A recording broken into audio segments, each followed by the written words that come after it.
In today's video, I'm going to teach you how to fix unable to write into user settings in VS Code.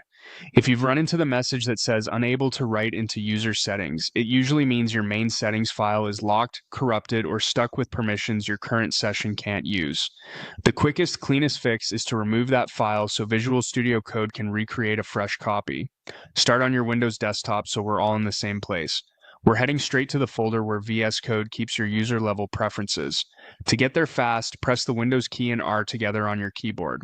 That opens the Run dialog, which is perfect for jumping to System and App Data folders. In the box that appears, type exactly this: %appdata%/code/user and press Enter.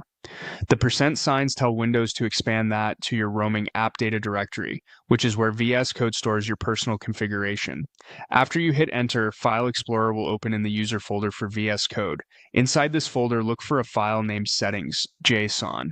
This is the file that holds your user preferences, things like editor font size, theme selections, and any custom tweaks you've made in the settings UI or directly in JSON.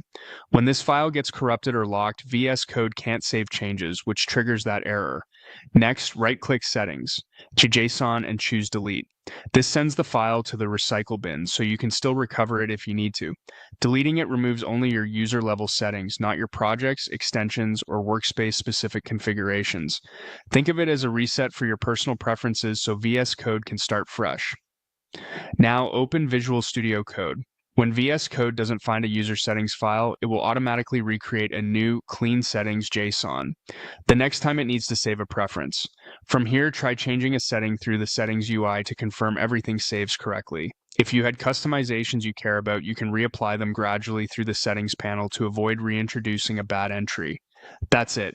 By navigating to the VS Code user folder, finding settings, .json, deleting it, and then reopening VS Code, you clear the issue that prevents the editor from writing to your user settings.